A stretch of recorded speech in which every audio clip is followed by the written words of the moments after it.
Selam, hoş geldiniz arkadaşlar. Nasılsınız? Umarım çok iyisinizdir.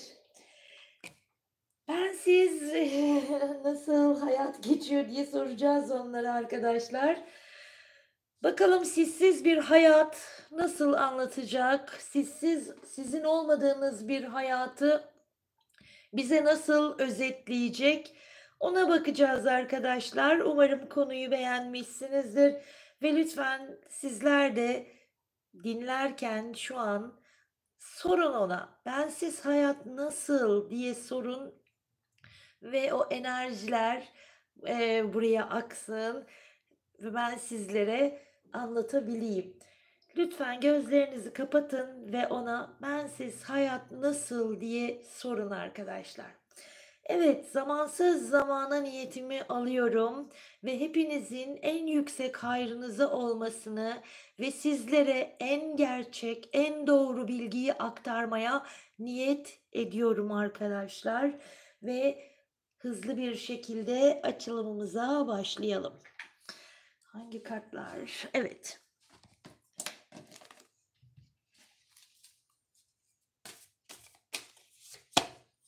Önce bir enerji alıyorum bakalım. Kıtlıkla başladı.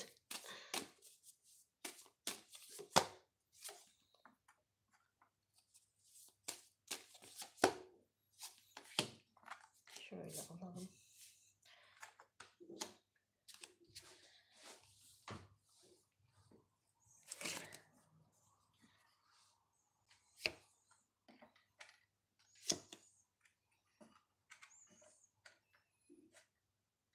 Düşecek.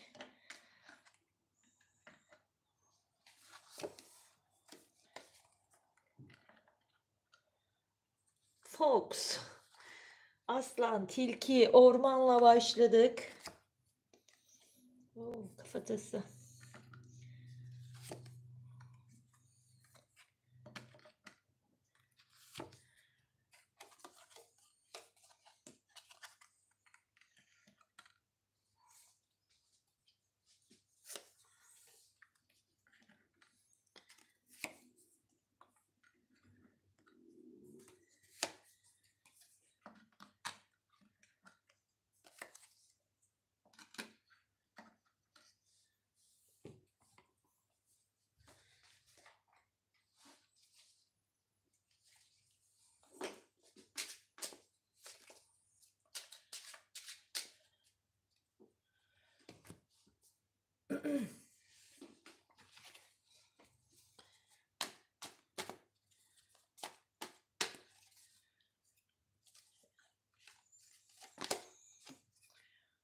Ay yine bakar mısınız? Bütün kartlar bu yönde. Şaşırdım.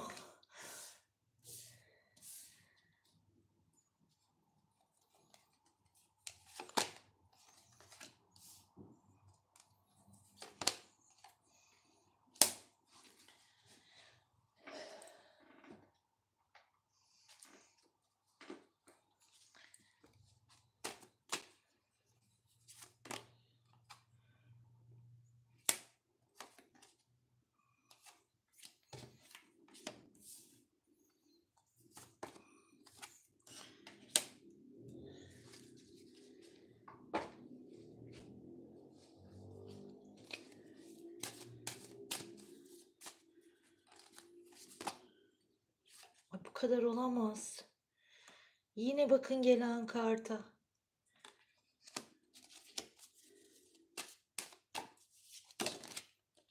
İki tane birden kendisi düştü.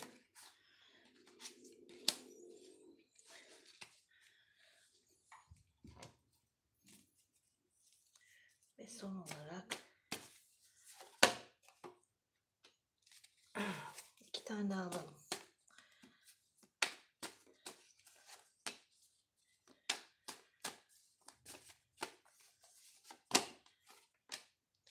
Mühür olarak aldım arkadaşlar bu kartları.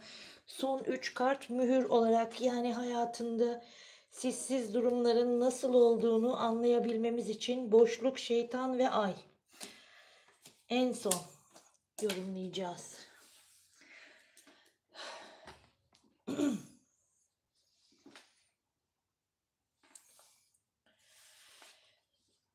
Hazır mısınız arkadaşlar? Hazırsanız ben hazırım. Şimdi yalnız burada benim dikkatimi çeken hani mahkeme kartlarının çok fazla gelmesi.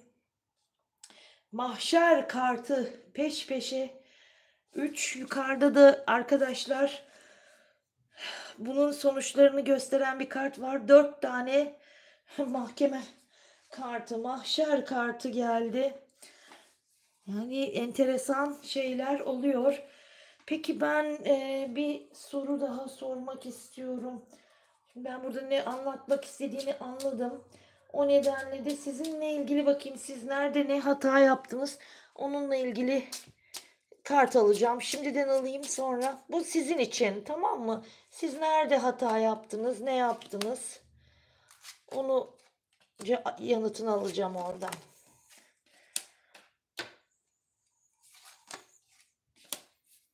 Bir tane daha alacağım. Evet.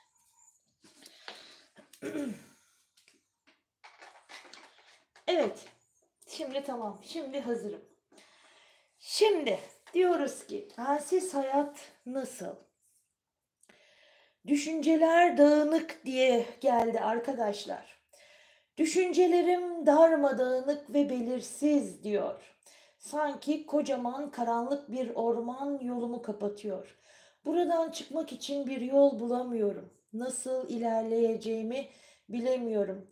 Evet, hayatımda yolunda gitmeyen bir şeyler var.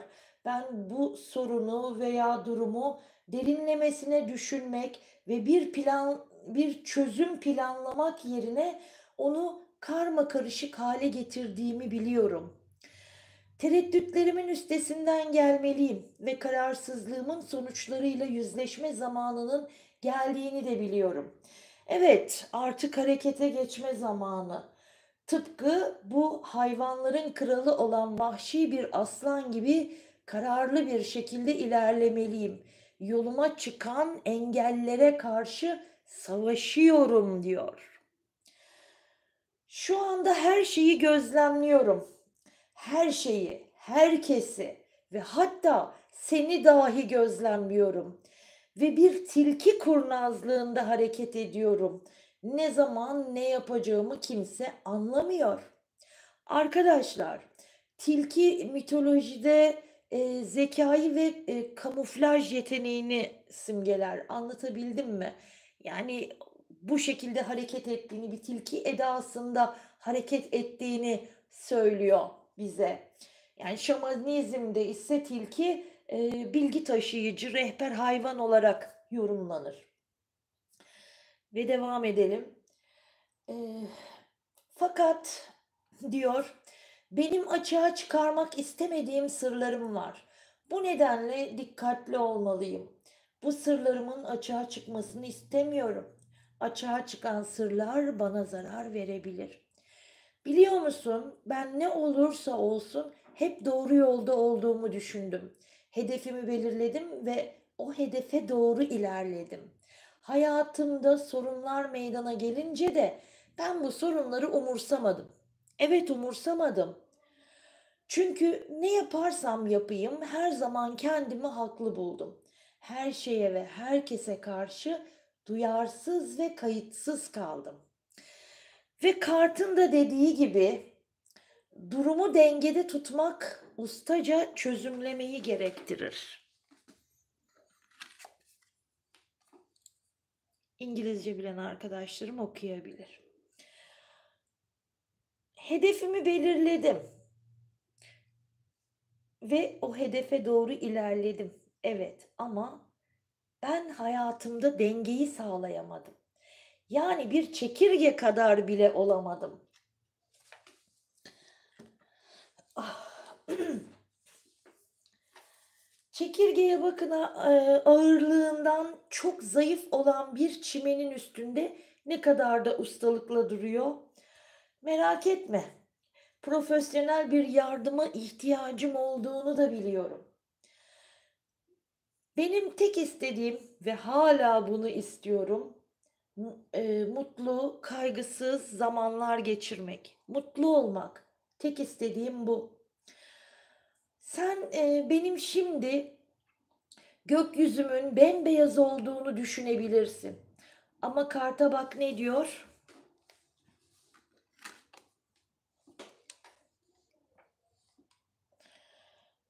Gökyüzü açık ama fırtına bulutlarına dönüşecek gri bulutlar görünüyor. Ve ne ekersen onu biçersin diyor. Hashtag karma arkadaşlar. Sanırım iyi karmalar ekemedim ve şu an o hasatı biçiyorum. Sanırım bana musallat olan durum da tam olarak bu. Kötü karmalar. Yani kartın da dediği gibi geçmişte iyi karma ekerseniz iyi karma biçersiniz. Eğer kötü karma ekerseniz o size musallat olmak için geri gelecektir. Mali durumumla ilgili dikkat etmem gereken durumlar var. Para konusunda problemler var. Günahlar ile test ediliyorum. Hayatın yargısına aykırı şeyler yaptım. Ve bunları yanlış olduğunu bilerek yaptım. Kimsenin bilmeyeceğini, öğrenmeyeceğini sandım. Yanılmışım. İyi sonuçlar getirmedi. Kimse görmese, bilmese de kendime buradan karmalar edinmişim. Aslında sen beni hep uyardın ama yine de biraz önce demiştim ya, ne yaparsam yapayım kendimi haklı buldum. Ve bu nedenle de yaptım diyor. Evet. Bir garibim şu sıralar. Görenler, tanıyanlar, bilenler bu garipliklerime anlam veremiyor. Niye bu aşk kaybetti biliyor musunuz? Onu da açıklayayım. Buraya kartlar aldım. Bu aşkın neden kaybettiğine dair. Neden kaybetti? Diyor onun gözünden tabii ki. Niye bu aşk kaybetti biliyor musun diyor size.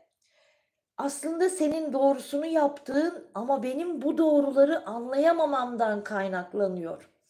Bu durumları kontrol olarak görmemden kaynaklanıyor.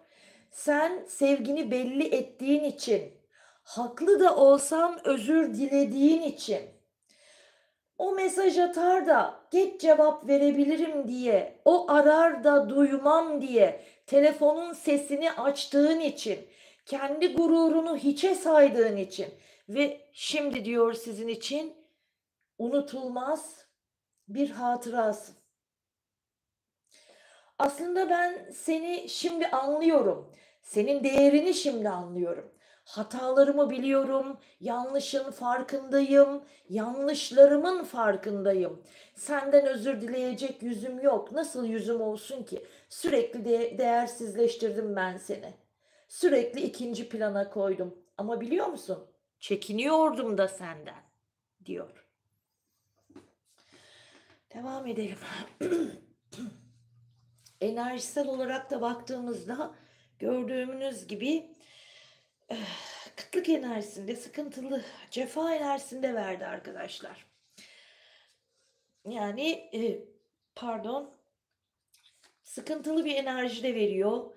Etrafındaki insanlardan birilerinin kötülüğünü görmüş olabileceğini ama aslında burada diyor ki aslında ben diyor hani birilerinden kötülük görmek değil de kendi hatalarımın, geçmişte yaptığım hatalarımın bedeli benim bu yani insanın kendi kendine yaptığı kötülük.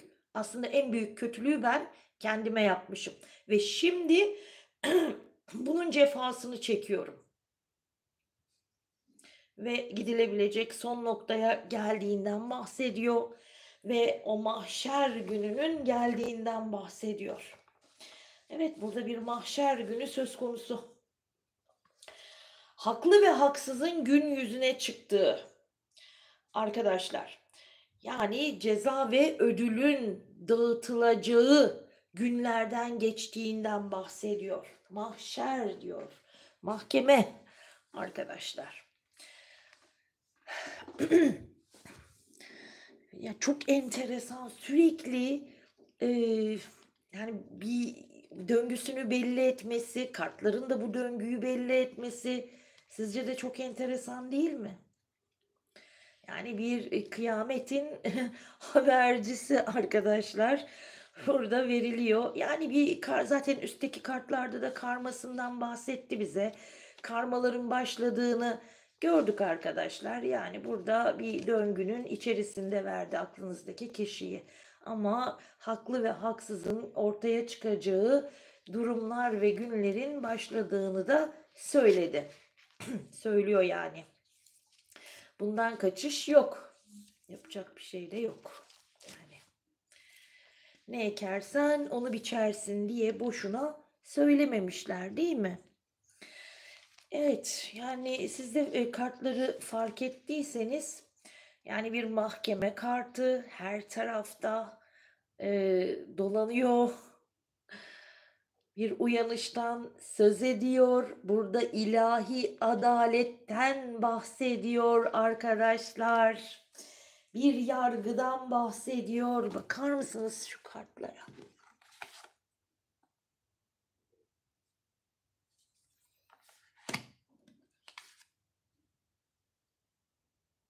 Şöyle.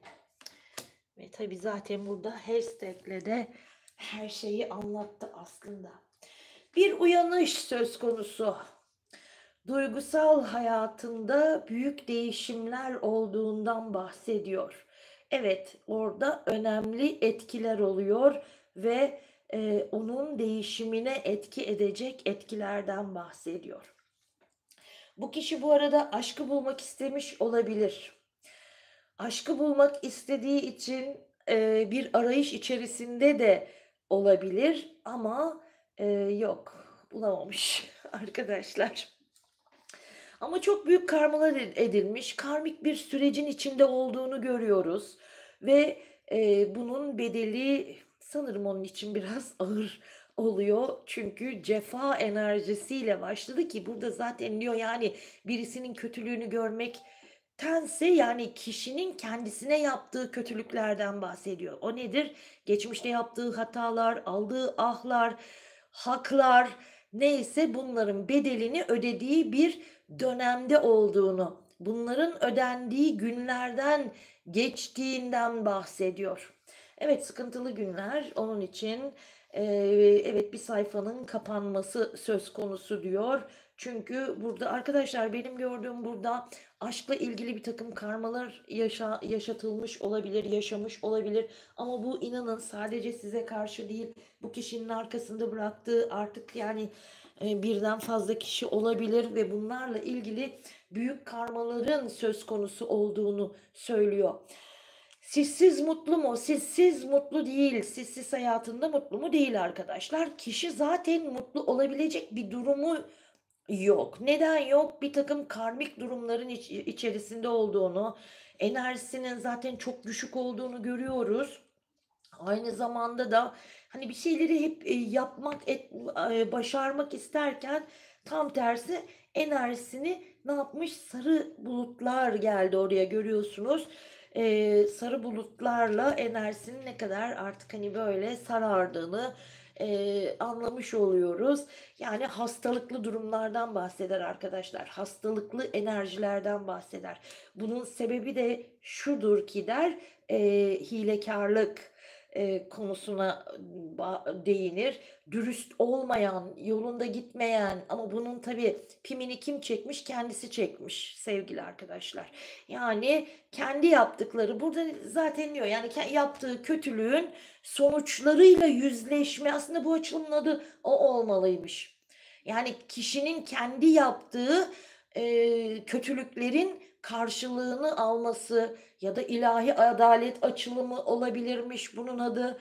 Ama tabii ki biz ona bensiz ne oluyor dediğimizde, ne yapıyorsun dediğimizde, nasıl bir hayat yaşıyor diye baktığımızda, mutlu mu diye baktığımızda gördüğümüz hiç de mutlu olmadığı ve bunun yanı sıra da ektiklerini, biçtiğini görüyoruz arkadaşlar. Sadakatle ilgili kişinin bir kere sadakatle ilgili problemleri var. O sadakatle ilgili problemleri büyük bir karma oluşturmuş kişinin hayatında. Yani kötü bir döngünün içerisinde. Şimdi Allah affetsin diyemeyeceğim, demek istemiyorum. Nedense. Yani çeksin bedelini, ne diyelim. Yani tabii ki canım, niye can yakanın canı yanmasın mı? Niye? Mutlu mu olsun?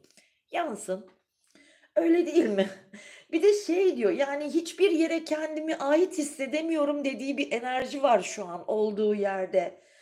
Eee, Tuhaf, yani mental olarak da, bir aitlik duygusu yok.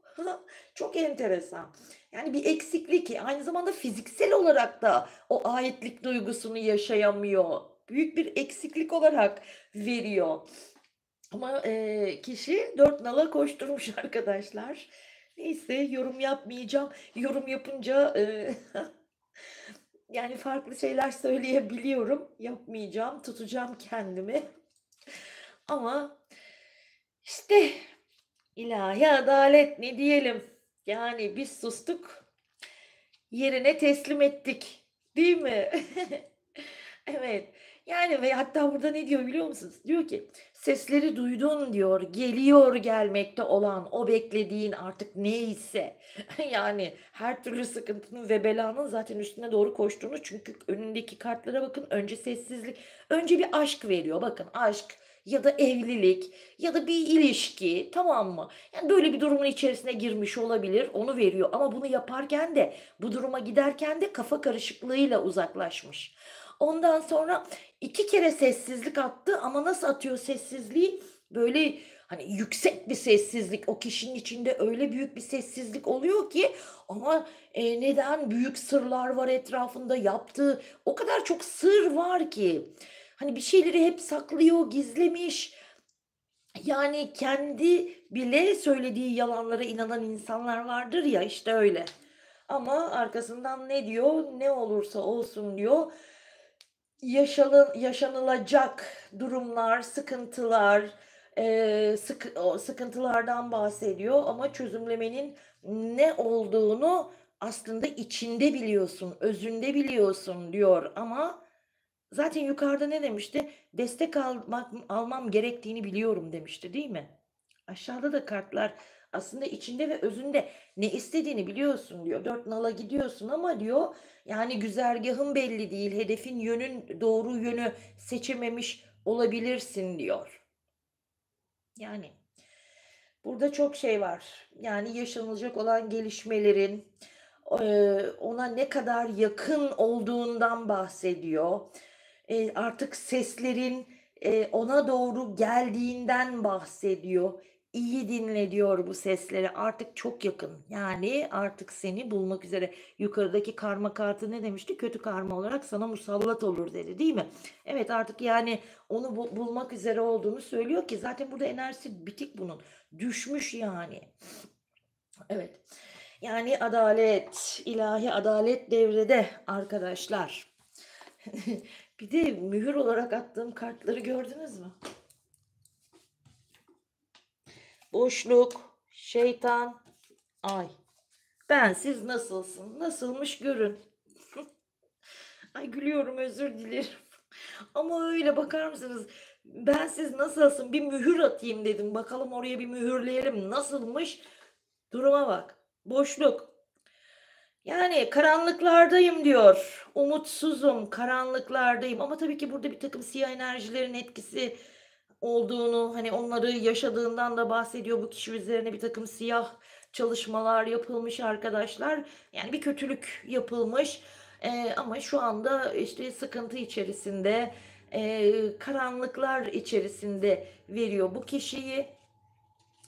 Ve sonra, diyor ki, ihanetten, olduğu yerde bir savaş gibi arkadaşlar, öyle düşünün. Yani bir savaşın içinde, yani bir tartışmalar var, kötülükler var, ihanet var, düşmanlık var olduğu yerde.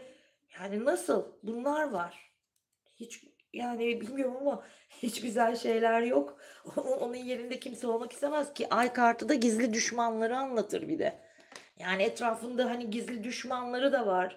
Yine karanlığı anlatır. Bakın karanlık karanlık ortaya da şeytanı aldı ve gizli düşmanlar dedi.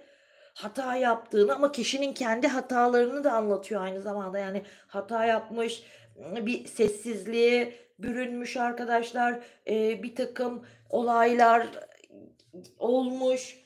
Her şey hep bir şeylere takılmış kalmış olabilir. Bunları anlatıyor. Peki şimdi bunları alacağım.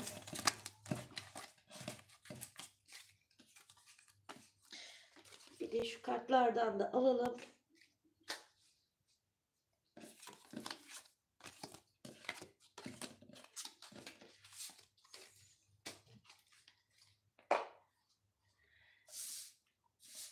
Şöyle dursun.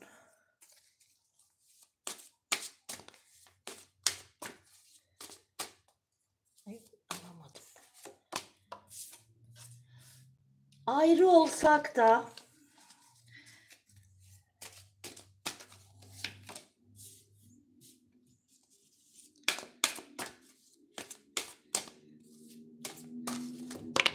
uçtu elimden. Arzular. Şimdi arkadaşlar, bir dakika yalnız konu başlığımız neydi bizim? Bensiz hayat nasıl dedik değil mi biz ona? Bakın ne dedi? Biz ne sorduk açılımda? Ay, sol elimi alayım, sağ elimle tutamıyorum bile. Bensiz, biz diyoruz ki bensiz hayat nasıl? O da diyor ki cevap veriyor. Sensiz hayat nasıl mı? Seninle olmak dünya cennetiydi. Sensiz yaşamak kendi cehennemim gibi hissettirdi. Seçtiğim ve ilerlediğim tercihler beklediğim gibi olmadı. Aslında açılımın özeti bu arkadaşlar. Böyle bir bakın, bu bir tesadüf olabilir mi? Sorduğumuz soruya bizim sorduğumuz kelimelerle cevap verdi. Olmadı diyor. Ay bu kart muhteşem. 46, 43, 45. Yalnız rakamlar da hep farkındaysanız. Ve diyor ki ayrı olsak da enerjini, duygularını ve arzularını yoğun bir şekilde hissediyorum senin diyor. Bakın sizi bir yandan da hissettiğini söylüyor. Ve arzular. Ay şunu şöyle koyacağım. Ve arzular. Seni öpmeyi, seni sıkı sıkı tutmayı hayal ediyorum. Biliyorum arzusal yaklaşıyorum ama bu sadece amaç gibi görülmemeli. Beni harekete geçiren arzularımdır. Yani tutkularından bahsediyorum ama şu kart benim çok hoşuma gitti. Umarım sizin de hoşunuza gitmiştir. Çünkü gerçekten asıl cevabı o kart verdi. Burada şimdi arkadaşlar okuyamadığım bazı şeyler vardı, anladınız siz. Yani aşırı tutkulardan bahsediyor. Biraz da o yüzden güldüm. Evet, yani biz sorduk bensiz hayat nasıl? O da sensiz hayat nasıl mı diye direkt açılımın cevabı bu. Evet, bence bu kadar yeterli. Hatta bu açılımı burada bitirelim. Çünkü son cevabı verdi. Ve biz ne yapalım biliyor musunuz? Bu video yüklensin. Ondan sonra yani canlı yayınımız yüklensin. Yüklendikten sonra Instagram'a geçelim. Bir de orada bir küçük bir açılım yapalım. Hatta bu açılımın sohbetini yaparız, kriterlerini yaparız. Arkadaşlar orada görüşürüz. Ne diyelim, çok uzun tutmayalım. Bakın zaten 31 dakika olmuş. Yeterli. O zaman görüşmek üzere diyelim mi? Seviyorum sizleri. Sağlıkla kalın. Hoşça kalın. Mühürleyin onun hayatına. Arkadaşlar bu açılımda bir de şimdi hoşça kalın dedim ama bu açılımda şimdi hani anlattı ya, onun ağzından anlatmaya çalıştım ben her şeyi. Orada mesela sizin aklınıza takılan bir soru olabilir. Yorumlarda mesela şuna ne cevap verebilir acaba diye başlıklara yazarsanız bir sonraki YouTube açılımında o konuyu da işleyebiliriz. O yüzden yorumlarda sizden bununla ilgili de bekliyorum. Merak ettiğiniz bir durum varsa yazabilirsiniz. Şimdilik hoşça kalın, sevgiyle kalın.